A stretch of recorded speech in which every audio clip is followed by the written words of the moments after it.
बिस्मिल्लाहिर्रहमानिर्रहीम, अस्सलाम वालेकुम रहमतुल्लाहि व बरकातहू। आइए मौसम की और हम डिस्कस करें FSc part 2 mathematics chapter number 6 conic section के बारे में। कोनिक सेक्शन में से फर्स्ट कोनिक सेक्शन सर्कल की हमारी डिस्कशन चल रही है। सर्कल से रिलेटेड एक्सरसाइज 6.1 हम डिस्कस कर चुके हैं और अब हम डिस्कस कर रहे हैं equation of the tangent and normal to the circle.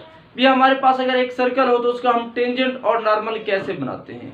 तो लास्ट लेक्चर में मैंने आप लोगों को बताया था बेसिकली हमारे पास टेंजेंट होता क्या है। बेसिकली हमारे पास टेंजेंट एक ऐसी लाइन है जो किसी भी सर्कल को एक पॉइंट पे टच करती है। अगर आपके पास ये सर्कल है तो टेंजेंट क्या होगा, एक ऐसी लाइन, यानी टेंजेंट आपके पास एक ऐसी लाइन है जो सर्कल को एक पॉइंट पे टच करे। सेकेंड क्या होती है, वो लाइन जो पॉइंट ऑफ टेंजेंसी पे टेंजेंट लाइन के परपेंडिकुलर हो। टेंजेंट लाइन ऐसी लाइन जो सर्कल को एक पॉइंट पर टच करे, टेंजेंट कहलाती है। उसके बाद क्या है, नॉर्मल लाइन क्या होती है, वो लाइन जो टेंजेंट पे परपेंडिकुलर हो और किस पॉइंट पे, जिस पॉइंट पे आपने टेंजेंट ड्रा किया यानी पॉइंट ऑफ टेंजेंसी पे जाकर परपेंडिकुलर हो, it is known as normal line. तो ये वाली लाइन मेरी नॉर्मल लाइन कहलाएगी। अब हम डिस्कस करें भी इसकी इक्वेशन हम कैसे ड्रा करेंगे। तो लास्ट टाइम मैंने आप लोगों को बताया था कि अगर आपके पास x square plus y square plus 2gx fy plus of c equal to 0, अगर ये वाला सर्कल हो जिसका सेंटर आपके पास मनफी g मनफी f होगा और जिसका radius f square plus of g square मनफी c स्क्वायर रूट होगा, तो इसकी हमने नॉर्मल और टेंजेंट लाइन ड्रा की थी। इसकी नॉर्मल लाइन थी, टेंजेंट लाइन थी x1 plus y1 plus g into x plus of x1 plus f into y plus of y1 plus of c is equal to 0। Similarly हमने इसकी tangent के साथ साथ नॉर्मल लाइन भी discuss की थी इस सर्कल के लिहाज से, यानी जब सर्कल हमारा जनरल फॉर्म में हो। आज के लेक्चर में हम डिस्कस कर रहे हैं कि equation of a tangent and normal to the circle. इस सर्कल में, इसमें और इस सर्कल में डिफरेंस क्या है। इस सर्कल का सेंटर हमारा ओरिजिन पर है, इस सर्कल का सेंटर हमारा मनफी g और मनफी f है। इसका रेडियस a है और इसका radius f square plus g square मनफी c है। तो अब हमने इक्वेशन फाइंड करनी है एक ऐसे सर्कल की जिसका सेंटर ओरिजिन पर होगा और जिसका रेडियस a होगा। तो हमने टेंजेंट और नॉर्मल की इक्वेशन बनानी है। तो अब सबसे पहला क्वेश्चन यह है कि हमारे पास टेंजेंट और नॉर्मल की इक्वेशन कैसे आएगी। देखिए कोई भी लाइन्स हो तो आपके पास इक्वेशन फाइंड करने का फॉर्मूला होता है y minus y1 m into x minus x1। यानी आपको अगर एक किसी भी लाइन की इक्वेशन ड्रा करनी है तो आपको दो चीजें रिक्वायर्ड होती हैं। नंबर 1 आपको पॉइंट एक रिक्वायर्ड होता है, नंबर 2 आपको स्लोप चाहिए। अब ये जो पॉइंट है ये तो हमें गिवन है, भी हमने टेंजेंट और नॉर्मल इस पॉइंट पे ड्रा करने हैं, तो पॉइंट तो हमें गिवन। बाकी हमें क्या रिक्वायर्ड होगा, स्लोप। अगर पॉइंट और स्लोप आ जाएगा इस फॉर्मूले में पुट करेंगे जवाब आ जाएगा। अब हमें स्लोप चाहिए, तो स्लोप कैसे निकालते हैं। Geometrical interpretation of the derivative ये कहता है किसी भी फंक्शन का अगर आप स्लोप निकालना चाहते हैं तो गिवन पॉइंट पे उस फंक्शन का डेरिवेटिव लें तो आपके पास स्लोप ऑफ टेंजेंट लाइन आ जाएगा। सो अब मेरे पास गिवन कर्व क्या है, गिवन सर्कल है x square plus y square equal to a square. इसका मैं गिवन पॉइंट पे जब डेरिवेटिव लूंगा तो मेरे पास स्लोप आ जाएगा। तो इस तरीके से slope of the tangent line. Okay, find करते हैं सबसे पहले हम टेंजेंट लाइन की इक्वेशन।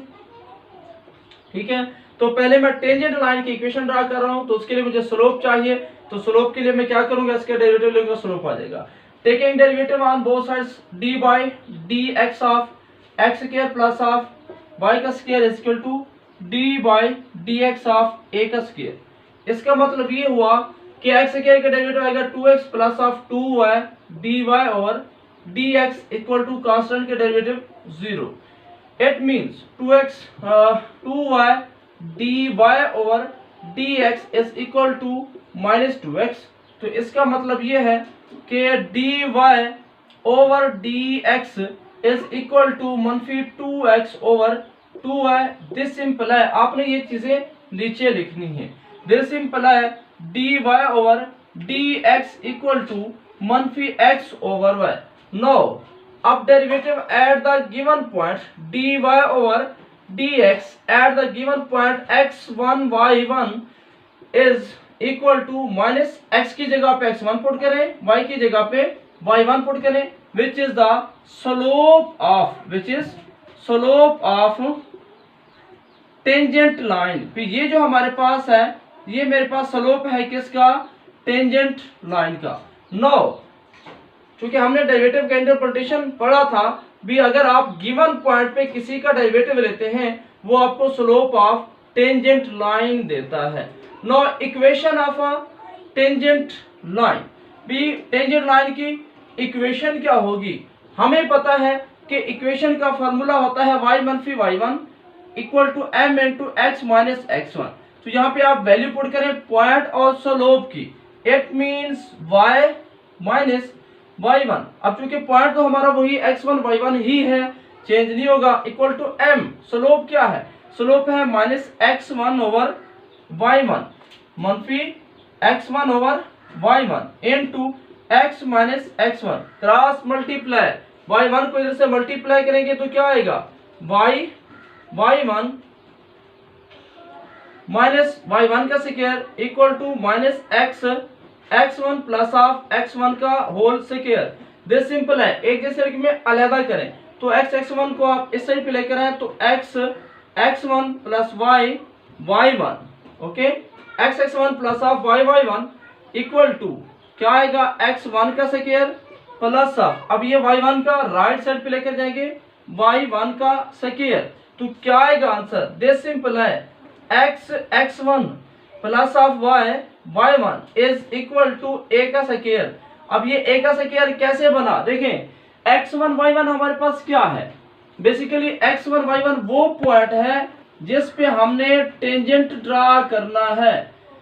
इसका मतलब ये हुआ कि ये x1 y1 हमारा सर्कल का पॉइंट भी है, टेंजेंट का पॉइंट भी है, दोनों का पॉइंट है। किस किस का पॉइंट है? ये हमारे पास सर्कल का पॉइंट भी है और साथ साथ टेंजेंट का पॉइंट भी है। इसका मतलब यह है कि ये पॉइंट सर्कल की इक्वेशन को सेटिस्फाई करेगा। यानी अगर मैं यहाँ पे सर्कल की इक्वेशन में x की जगह पे x1 पुट कर दूं, y की जगह पे y1 पुट कर दूं, तब भी मेरे पास आंसर a का स्क्वायर ही रहेगा। सो इस वजह से मैंने x1 square plus y1 square की जगह पे क्या लिख दिया? a का square. So x1 plus y1 is equal to a square is required equation of the tangent line. बस ये हमारे पास टेंजेंट लाइन की इक्वेशन होगी, ठीक है? Equation of the tangent line of circle, कौन सा circle? X square plus y square is equal to a square. भी इस सर्कल के लिए ये हमारे पास equation of a tangent line है। तो ये जस्ट इसी के लिए है, बस जनरल के लिए अलहदा है। जनरल अगर इक्वेशन है उसके लिए अलहदा आपके पास टेंजेंट की लाइन होगी, टेंजेंट की इक्वेशन होगी। और अगर आपके पास circle with the centre at the origin x square plus y square equal to a square है तो उसके लिए x1 plus y1 is equal to a का स्क्वायर। ये हमारे पास बन जाएगी किसकी? Equation of the tangent line. No, equation of a normal line. अब जरा बात करते हैं भी नॉर्मल लाइन की इक्वेशन क्या होगी। सबसे पहली बात, नॉर्मल है क्या? नॉर्मल एक ऐसी लाइन है जो टेंजेंट पे परपेंडिकुलर हो। बट दूसरी कंडीशन है टेंजेंट के पॉइंट ऑफ टेंजेंसी, यानी वो पॉइंट जहां पे आपने टेंजेंट ड्रा किया है उस पॉइंट पे परपेंडिकुलर बने, उस लाइन को बोलते हैं नॉर्मल लाइन। इसका मतलब यह है कि ये वाली लाइन हमारी नॉर्मल होगी।